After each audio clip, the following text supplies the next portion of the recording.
Hello everyone, welcome to Achiever Academy. एक बार फिर से आप सभी का अचीवर एकेडमी पे स्वागत है। आज के इस वीडियो में हम करेंगे सीडीपी के क्वेश्चंस को सॉल्व, जो कि पूछे गए थे दिसंबर 2024 का क्वेश्चन है और पेपर फर्स्ट के होंगे। ये पेपर फर्स्ट के सीडीपी को हम लोग यहाँ पर सॉल्व करेंगे, जो कि 2024 के दिसंबर की हैं। ठीक है, क्लियर है?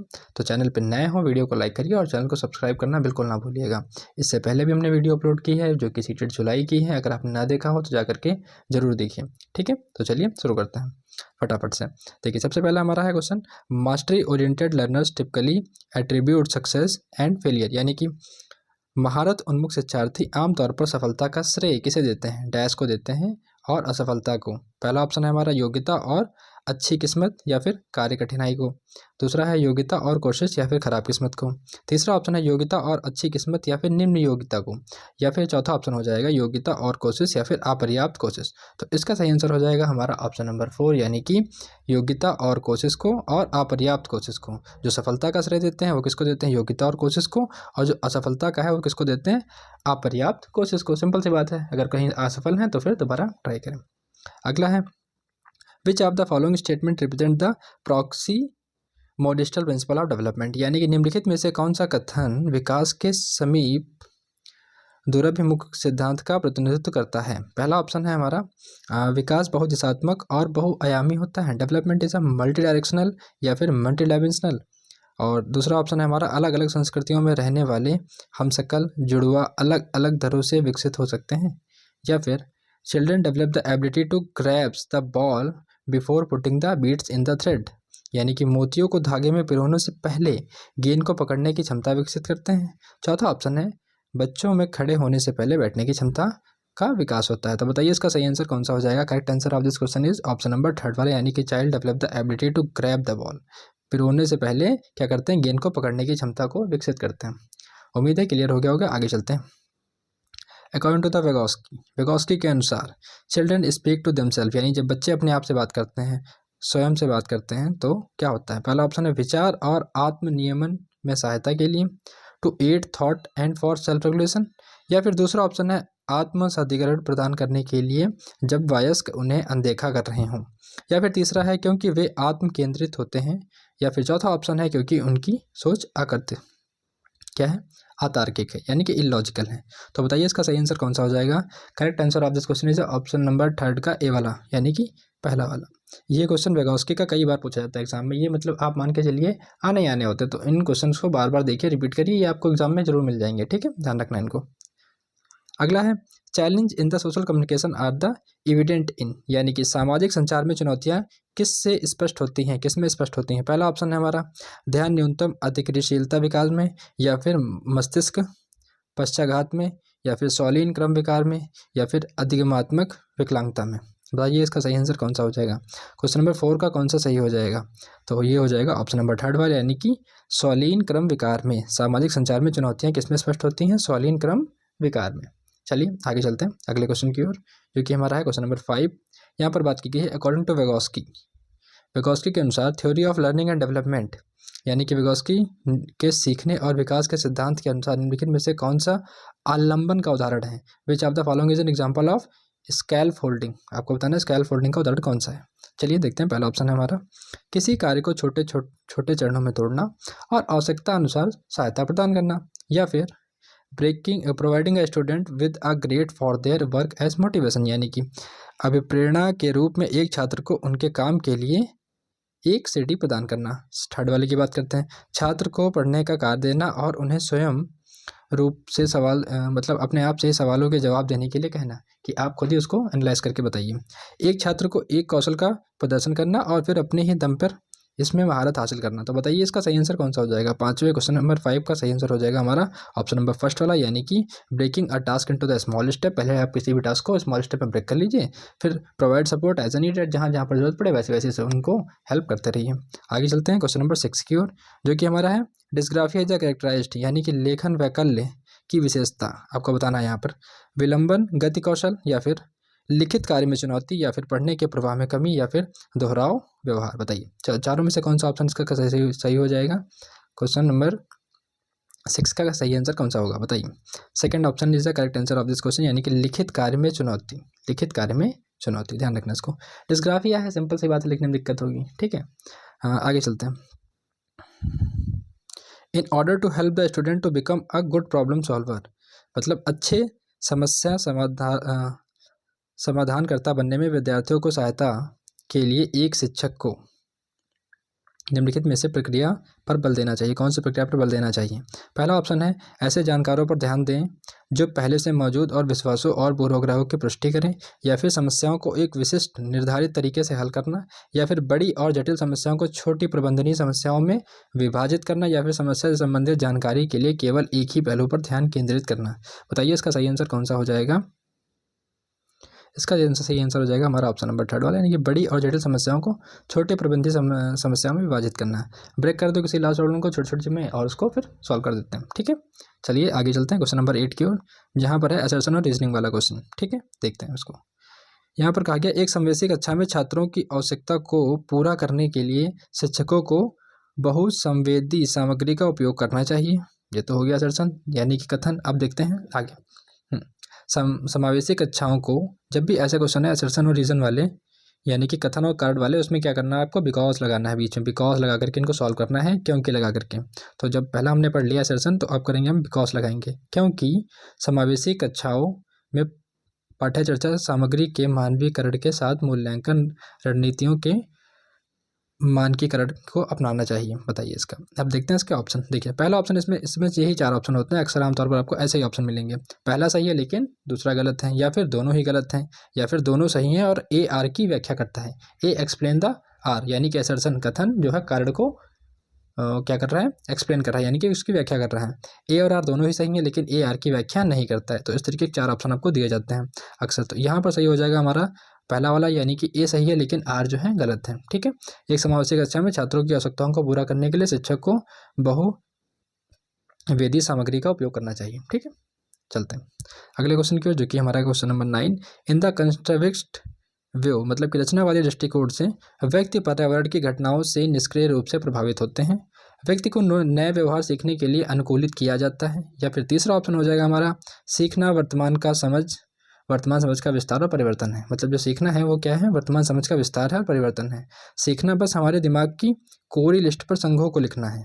तो बताइए 9 का कौन सा सही हो जाएगा? 9 का सही हो जाएगा ऑप्शन नंबर 3 वाला, यानी कि सीखना वर्तमान समझ का विस्तार और परिवर्तन है। Learning is a extending and transforming the current understanding. ठीक है, चलते हैं अगले क्वेश्चन की ओर, जो कि हमारा है क्वेश्चन नंबर 10 वाला। हाँ, effective teachers familiarise themselves with daily lives and socio culture background, यानी कि प्रभावी शिक्षक खुद को शिक्षार्थियों के दैनिक जीवन उनकी सामाजिक संस्कृति पृष्ठभूमि से परिचित कराते हैं। अगला ऑप्शन है सीखना एक सामाजिक संदर्भ में होता है। मतलब यहाँ पर असर्शन था और बिकॉज यानी क्योंकि लगा करके हम इसको देखेंगे, क्योंकि सीखना एक सामाजिक संदर्भ में होता है। तो देखिए इसका कौन सा सही हो जाएगा? दोनों ही सही हो, मतलब ए सही होगा आर फॉल्स होगा, या फिर दोनों ही फॉल्स होंगे, दोनों ही सही होंगे एक्सप्लेन कर रहा होगा, या फिर दोनों ही सही होंगे बट एक्सप्लेन नहीं कर रहा होगा। तो यहाँ पर आपको बताना है सही आंसर कौन सा हो जाएगा। करेक्ट आंसर हो जाएगा ऑप्शन नंबर 3 वाला। यहाँ पर दोनों ही बातें सही हैं और जो है आर जो है एक्सप्लेन कर रहा है ए को, यानी कि जो कारण है वो कथन को व्याख्यायित कर रहा है। आगे चलते हैं अगले क्वेश्चन की ओर, जो कि है हमारा क्वेश्चन नंबर 11। यहाँ पर पूछा गया है कि अर्थपूर्ण अधिगम मुख्य रूप से किसके बारे में नहीं है। यहाँ पर ध्यान रखना नहीं है कि बात पूछी गई है, नॉट। ध्यान रखना एग्जाम में कई गलतियाँ होती हैं, जब भी ऐसा क्वेश्चन दिखे तुरंत यहाँ पर सर्कल बना लीजिए, अंडरलाइन कर लीजिए, नहीं है तो ध्यान रहता है। ठीक है, meaningful learning is not primarily about memorisation information, या फिर अंडरस्टैंडिंग द कॉन्सेप्ट, या फिर डेवलपिंग द स्किल, या फिर कंस्ट्रक्टिंग नॉलेज, जानकारी को रटना, अवधारणाओं को समझना, कौशल का विकास, या फिर ज्ञान का निर्माण। बताइए इसका सही आंसर कौन सा हो जाएगा? जानकारी को रटना, ये किसके बारे में नहीं है? Meaningful learning. आप किसी चीज़ को रटेंगे तो वो मीनिंगफुल लर्निंग नहीं है, आपको समझना है, सीखना है, जानना है। ठीक है, आगे चलते हैं। चलिए देखते हैं क्वेश्चन नंबर 12 को। Teacher encourage the boys for the class participation in sport while assigning art decoration to girls, यानी कि because children acquire the gender roles primarily because of underlying biological differences. Hindi में पढ़ लेते हैं एक बार। शिक्षक को अपनी कक्षा, जो शिक्षिका है उसको अपनी कक्षा में जो लड़के हैं उनको खेलों में भाग लेने के लिए प्रोत्साहित करना चाहिए, व लड़कियों को कला अलंकरण के कार्य देने चाहिए, क्योंकि बच्चे मुख्य रूप से अंतर्निहित जैविक भिन्नताओं के कारण जेंडर भूमिका ग्रहण करते हैं। क्या ऐसा हो सकता है? यहाँ पर ये दोनों ही स्टेटमेंट गलत हो जाएंगे, और यानी ऑप्शन नंबर कौन सा हो जाएगा? ऑप्शन नंबर 2, यानी कि ए और आर दोनों ही स्टेटमेंट गलत हैं। ठीक है, आगे चलते हैं अगले क्वेश्चन की ओर, जो कि हमारा है क्वेश्चन नंबर 13, जो बात करता है kinesthetic learner prefer to learn through, मतलब कि गति संवेदी शिक्षार्थी डैश के माध्यम से सीखना पसंद करते हैं। किसके माध्यम से? देखने के, सीइंग, या फिर टचिंग यानी कि ऑप्शन नंबर सेकंड छूने के, या फिर डूइंग एंड मूविंग, या फिर ऑप्शन नंबर 4 सुनने की प्रक्रिया से पसंद करते हैं। तो बताइए इसका सही आंसर कौन सा हो जाएगा? 13 का हो जाएगा हमारा ऑप्शन नंबर 3 वाला, यानी कि डूइंग एंड मूविंग, करने और चलने फिरने से। जो काइनेस्टिक लर्नर हैं वो कैसे सीखते हैं? डूइंग एंड मूविंग से। क्लियर? आगे चलते हैं।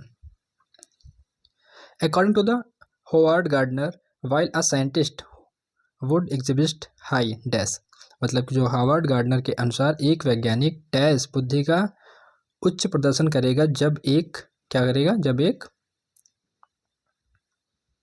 मूर्तिकार में डैश की बुद्धि में की उच्चतम बुद्धि होगी। मतलब कौन सी बुद्धि यहाँ पर होगी? हार्वर्ड के अनुसार एक वैज्ञानिक है जो उसकी बुद्धि कैसी होगी? प्रगतिवादी होगी, और बुद्धि का उच्च प्रदर्शन करेगा जब एक मूर्तिकार में स्थानांतरित करेगा, स्थानिक करेगा, या फिर स्थानिक गति संवेदी करेगा। तो बताइए इसका सही आंसर कौन सा होगा? इसका सही आंसर हो जाएगा हमारा ऑप्शन नंबर 3 वाला, यानी कि लॉजिकल मैथमेटिकल होगा। जो साइंटिस्ट होगा वो कैसा होगा? लॉजिकल मैथमेटिकल होगा। और इंटेलिजेंस यानी कि बुद्धि का उच्च प्रदर्शन करेगा, जबकि एक मूर्तिकार में क्या करेगा? गति संवेदी बुद्धि की उच्च बुद्धित्मा होगी। तो इसका सही आंसर हो जाएगा हमारा ऑप्शन नंबर 3 वाला। अगले आगे चलते हैं क्वेश्चन नंबर 15 की ओर, जो कि है समावेशी को बढ़ाने के लिए क्या आवश्यक है। ये जो है इन टॉपिकों से क्वेश्चन आने ही आने होते हैं, इंक्लूसिव एजुकेशन वगैरह, समावेशी शिक्षा। तो समावेश को बढ़ाने के लिए क्या आवश्यक है? पहला है लचीला पाठ्यक्रम, दूसरा है सहयोगात्मक अधिगम यानी कोऑपरेटिव लर्निंग, या फिर तीसरा ऑप्शन हो जाएगा पृथक यानी कि सेग्रीगेशन एंड लेबलिंग, या फिर हो जाएगा गम्य इमारतें। देखिए यहाँ पर इंक्लूसिव एजुकेशन जो होता है उसमें ये सारी बातें नहीं कि फ्लेक्सिबल करिकुलम होना चाहिए, सहयोगात्मक अधिगम होना चाहिए, लेकिन ये जो सेग्रीगेशन है, लेबलिंग है, ये नहीं होना चाहिए। इंक्लूसिव एजुकेशन का मतलब ये होता है कि शिक्षा सभी के लिए, समावेशी शिक्षा, यानी कि इन एजुकेशन टू ऑल। तो इस तरीके से ऑप्शन नंबर 4 हमारा सही हो जाएगा। 3 वाला जहाँ भी है उसको काट दीजिए, थर्ड। तो हमारा option number 4 is A correct answer. तो चलते हैं आगे क्वेश्चन की ओर, जो कि हमारा 16 number, children learn better if they experience, यानी कि बच्चे जब डैश अनुभव करते हैं तो बेहतर रूप से सीखते हैं। क्या अनुभव करते हैं? Low level of alertness during the activity, यानी कि गतिविधि के दौरान निम्न स्तर की सतर्कता, या फिर सीखने के लिए मध्यम स्तर का उत्साह, या फिर प्रदर्शन करने के लिए उच्च स्तर का चिंता, या फिर अधिगम विवशता। आपको बताना है इसका सही आंसर कौन सा हो जाएगा। Correct answer of this question is सीखने के मध्य स्तर का उत्साह, यानी कि moderate level of excitement to learning, यानी कि 16 का सेकंड वाला। आगे चलते हैं क्वेश्चन नंबर 17 की ओर, जो कि है देख लेते हैं असर्शन और रीजन, यानी कि कथन और कारण वाला क्वेश्चन है। 5 से 6 वर्ष के बच्चों में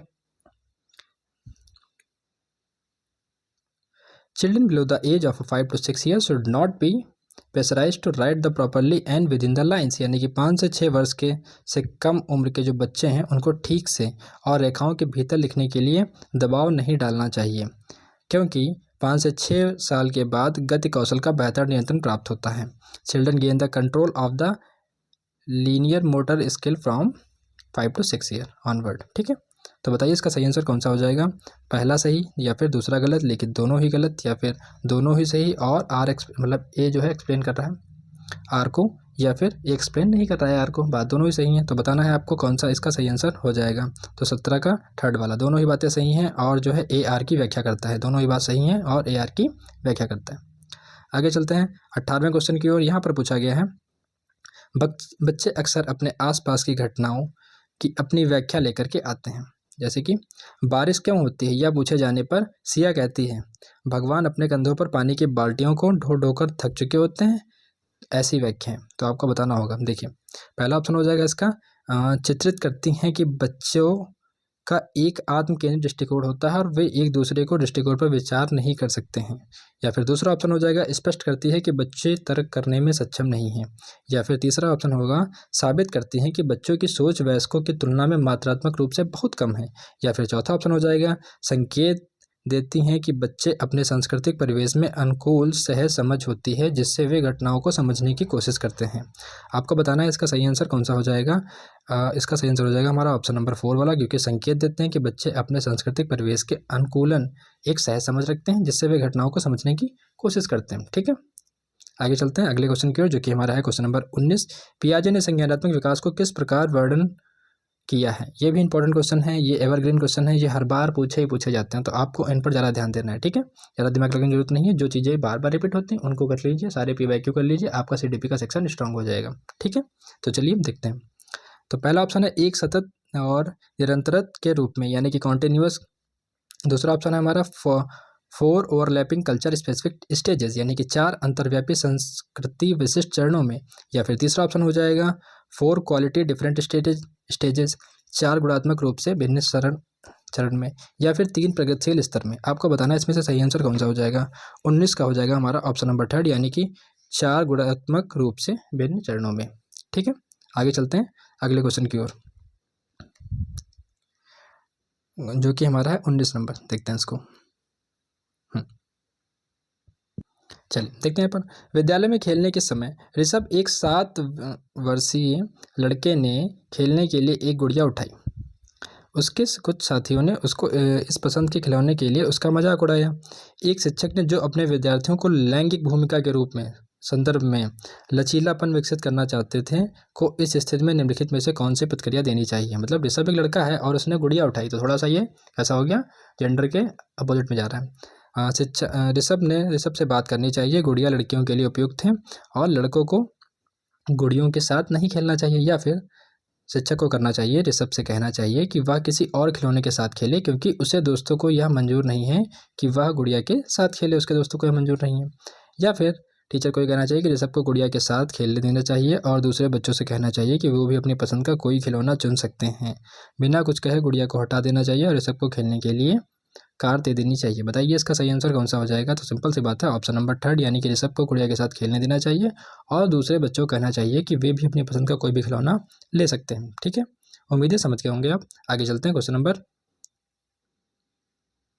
21 की ओर, जो कि है इन द डेवलपमेंट टर्म्स, यानी कि विकास के संदर्भ में एक समय सीमा जिससे एक व्यक्ति विशिष्ट उत्प्रेरणाओं के प्रति परिवर्धित संवेदनशीलता रखता है, जिससे कि वह कौशल तरीके से कार्य करने के लिए विशेष कौशल विकसित कर सके, वह विकास क्या कहलाता है, डैश कहलाती है। In the development terms a frame where an individual upholds an amplified sensitivity to particular incentive for development particular skill to functions in an efficient manner is referred as of development. बताइए कौन सा हो जाएगा, incentive period या फिर stimulus period या फिर encoding period या फिर क्रिटिकल पीरियड। आपको बताना है इसमें से सही आंसर कौन सा हो जाएगा। तो इसका सही आंसर हो जाएगा हमारा ऑप्शन नंबर 3 वाला, यानी कि क्रिटिकल पीरियड, यानी कि चुनौतीपूर्ण अवधि। कौन सी हो जाएगी, चुनौतीपूर्ण अवधि, या विकास की प्रक्रिया क्या कहलाएगी, क्रिटिकल पीरियड, यानी कि चुनौतीपूर्ण अवधि। आगे चलते हैं 22 नंबर की ओर, जो कि है in order to cater to need of student struggling with the attention deficit hyper activity disorder, यानी कि शिक्षक को ध्यान न्यूनतम अतिक्रियाशीलता विकास से जूझ रहे छात्रों की आवश्यकताओं का ध्यान रखते समय क्या करना चाहिए। विश्लेषण और शोर करने, पाठ्यक्रम सामग्री और निर्देश में लचीलेपन, या फिर कार्य को छोटे आसानी से प्रबंधनीय भागों में तोड़ें, या फिर बहुसंवेदी सामग्रियों का उपयोग करें। बताइए इसका सही आंसर कौन सा हो जाएगा। ऑप्शन नंबर 1 वाला, यानी कि creating the distraction and making noises. क्या करना चाहिए, टीचर को अवॉइड करना चाहिए किन चीज़ों को, यहाँ पर विकास से जुड़े छात्रों को ध्यान में रखते हुए से बचना चाहिए। किससे बचना चाहिए, तो विकास और शोर करने से, यानी कि डिस्ट्रैक्शन से और नॉइस करने से। ठीक है, आगे चलते हैं। अगला है लॉरेंस कोहेलबर्ग आर्ग्यू डैट, यानी कि लॉरेंस कोहेलबर्ग ने तर्क दिया है कि बच्चों में नैतिक विकास निरंतर रूप से होता है। दूसरा ऑप्शन है बच्चों के नैतिक तर्क में संस्कृति अंतर होते हैं, नैतिक विकास क्रमिक चरणों में होता है, या फिर बच्चों के नैतिक तर्क में लिंग भेद होते हैं। आपको बताना है इसका सही आंसर कौन सा हो जाएगा। Correct answer of this question is, यानी कि नैतिक विकास क्रमिक चरणों में होता है। मोरल डेवलपमेंट अगर in the progressive in the stages. ध्यान रखना आपको, ये क्वेश्चन जो है काफ़ी बार पूछे जाते हैं। चलिए क्वेश्चन नंबर 24 की बात करते हैं। कोहलबर्ग के नैतिक विकास के किस चरण में व्यक्ति का नैतिक व्यवहार मुख्य रूप से इस मानसिकता पर निर्भर करता है कि लोग मेरे बारे में क्या सोचते हैं। At which level of Kohlberg moral development does individual ethical behavior mainly depend on the mindset that what do people think of me। 24 का बताइए कौन सा हो जाएगा, post conventional, non conventional, pre conventional, या फिर ऑप्शन नंबर 4 कन्वेंशनल। तो इसका सही आंसर हो जाएगा हमारा ऑप्शन नंबर 4, यानी कि पारंपरिक। आगे चलते हैं। पियाजे के अनुसार a child who unable to understand the logic behind the simple mathematics, मतलब कोई एक ऐसा बच्चा है जो सरल गणितीय को नहीं समझ पा रहा है, जैसे कि 4 5 9 हो गया और 5 - 4 9 में से 5 गया, 4 हो गया और 5 4 मिलकर के 9 हो गए। इसमें जो है वो अंडरस्टैंडिंग नहीं कर पा रहा है, मतलब यहाँ पर 9 हुआ है और यहाँ पर घट के 4 हो गया है कि पीछे के तर्क को समझने के लिए असमर्थ है, यानी कि unable to understand the logic behind the simple mathematical reversal order. तो उसको क्या कहेंगे हम लोग यहाँ पर? पहला ऑप्शन है इसका एनिमिस्टिक थिंकिंग कहेंगे हम लोग उसको, या फिर इरिवर्सिबिलिटी कहेंगे, या फिर ईगो सेंट्रिज्म कहेंगे, या फिर परपेचुअल सेंट्रिज्म कहेंगे, यानी कि जीववादी सोच, अपरिवर्तनीय, या फिर आत्म केंद्रित, या फिर अवधारणात्मक केंद्रीकरण। यहाँ पर 9 हो गया था, फिर 9 में से 5 घट करके 4, यानी कि जस्ट उल्टा काम हुआ था, यानी कि रिवर्सिबल काम हुआ था। तो इसका सही आंसर हो जाएगा इरिवर्सिबिलिटी को समझ नहीं पा रहा है। ठीक है, इरिवर्सिबिलिटी को समझ नहीं पा रहा है। आगे चलते हैं, क्वेश्चन बात करते हैं। शिक्षकों को छात्रों से दूरी बनाकर रखनी चाहिए, अधिगम की प्राथमिक जिम्मेदारी उन्हीं पर डाल देनी चाहिए। क्या ये स्टेटमेंट सही लग रहा है आपको? बिल्कुल नहीं, यानी कि ऑप्शन नंबर फर्स्ट इज गलत, मतलब जो ए है यानी कि अभिकथन यानी कि असर्शन वो गलत है। आगे देखते हैं, अधिगम एक लोकतांत्रिक वातावरण के बजाय एक एकाधिकारी वातावरण से प्रभावी ढंग से होता है। ये भी बिल्कुल गलत लग रहा है, तो यानी कि दोनों स्टेटमेंट गलत हैं। तो इस तरीके से कौन सा ऑप्शन इसका सही हो जाएगा? ऑप्शन नंबर सेकंड, यानी कि ए और आर दोनों ही गलत है, ध्यान रखना इसको। ठीक है, क्वेश्चन नंबर 26 वाला हमारा हो चुका है। अब देखते हैं 27 की ओर। जी रहा 27 क्वेश्चन हमारा है, शिक्षकों द्वारा प्रदान किया गया आलंबन बच्चों को सीखने की प्रक्रिया में बाधा डालता है। ये भी नहीं, बिल्कुल गलत। लेव वेगोस्की के प्रस्ताव किया है कि बच्चे स्वतंत्र रूप से पर्यावरण पर कार्य करके और उनमें हेरफेर कर सकते हैं, ऐसा दिया है, बिल्कुल नहीं, यानी कि दूसरा वाला भी गलत हो जाएगा। तो इसका भी ऑप्शन नंबर सेकंड वाला करेक्ट हो जाएगा, दोनों ही बातें बिल्कुल गलत हैं। आगे चलते हैं क्वेश्चन नंबर 28 की ओर। देखते हैं 28 वाला, विच of the following correctly describe the extensive motivation, यानी कि निम्नलिखित में से कौन सा बाहरी अप्रेरणा का सही वर्णन करता है। एक्सटेंसिव मोटिवेशन यानी कि बाहरी में मोटिवेशन। देखिए, अप्रेरणा जो वातावरण परिणाम से आती है, या फिर जो व्यक्ति को संतुष्टि की भावना से आती है, जो कार्य के व्यक्तिगत आनंद से आती है, या फिर अप्रेरणा जो आंतरिक कारकों से आती है। तो बताइए आपको इसका सही आंसर कौन सा हो जाएगा? इसका सही आंसर होगा पहला वाला, यानी कि अप्रेरणा जो वातावरण के परिणाम से आती है। एक्सटेंसिव है ना, आपने कुछ किया, आपको अवार्ड मिल गया, आपने अच्छे मार्क्स लाए, टीचर ने आपको गिफ्ट दिया, तो इस तरीके से क्या हो जाएगा? एक्सटेंसिव, जो कि वातावरणीय परिणाम से आती है, आपकी रिस्पेक्ट बढ़ेगी, इस तरीके से जो भी आपको मिलेगा वो क्या हो जाएगा? एक्सटेंसिव मोटिवेशन, बाहरी। ठीक है, ध्यान रखना इसको। आगे चलते हैं, 29 की बात करते हैं। पियाजे के संज्ञानात्मक विकास के सिद्धांत के जो संवेदी चालक अवस्थाओं के दो महत्वपूर्ण संज्ञानात्मक विकास मील के पत्थर हैं, मतलब जो जो इंपॉर्टेंट है संज्ञानात्मक विकास के संवेदी चालक अवस्था के, तो आपको बताना है कौन कौन से हैं वो। एनिमिज्म है, ट्रांसफॉर्म है, क्लासिफिकेशन है, या फिर सेरिएशन है, ऑब्जेक्टिव परमानेंस है, या फिर डेफरेड इमिटेशन है, वस्तु स्थायित्व है, या फिर स्थगित अनुसरण है। तो इसका सही आंसर हो जाएगा हमारा ऑप्शन नंबर थर्ड वाला है, कि यही दोनों जो क्या है इंपॉर्टेंट हैं cognitive development milestone of a sensory motor stage of पियाजे थ्योरी कॉग्निटिव डेवलपमेंट। जो कॉग्निटिव डेवलपमेंट है पियाजे की थ्योरी के, उसके जो दो इंपॉर्टेंट माइलस्टोन्स हैं वो कौन है? एक है ऑब्जेक्टिव परमानेंस यानी कि वस्तु स्थायित्व, या फिर स्थगित अनुसरण। तो बाकी सारे ऑप्शन गलत हो जाएंगे, option number 30 is correct answer. आगे चलते हैं क्वेश्चन नंबर 30 की, जो कि हमारे इसका CDP का लास्ट क्वेश्चन है। ठीक है, तो देख लेते हैं इसको। यहाँ पर दिया गया है कि चिल्ड्रंस यानी कि बच्चे अनियंत्रित पैदा होते हैं, उन्हें सामाजिक होने की आवश्यकता होती है, या फिर इस दुनिया में आनुवंशिक कोड के साथ आते हैं और उनकी नियति तय करते हैं। Come in the world with the genetic code that determine their destiny, या फिर तीसरा हो जाएगा हमारा are greatly influenced by the social cultural context they grow up in, या फिर come in this world as a tabula rasa और the blank state, इस संसार में खाली स्लेट और कोरी पट्टी के रूप में आते हैं। आपको बताना है इसमें से कौन सा सही आंसर हो जाएगा। तो जो बच्चे होते हैं उन पर क्या होता है? सांस्कृतिक संदर्भ में बहुत प्रभावित होते हैं, और जिसमें वो बड़े हुए होते हैं, यानी कि बच्चों पर जो है उनके एनवायरनमेंट का काफ़ी ज़्यादा इम्पैक्ट होता है। आपको ये बात ध्यान रखनी है। ठीक है, तो इस तरीके से हमारा CDP जो पेपर 1 का था, हमने 30 क्वेश्चन यहाँ पर कर लिए हैं। वीडियो पसंद आई हो तो लाइक करिएगा और कमेंट में अपना फीडबैक जरूर दें, और अदर इंपॉर्टेंट वीडियोज़ भी इस चैनल पर पड़ी हुई हैं, प्लेलिस्ट में जा करके आप चेक कर सकते हैं। Thank you for watch the video.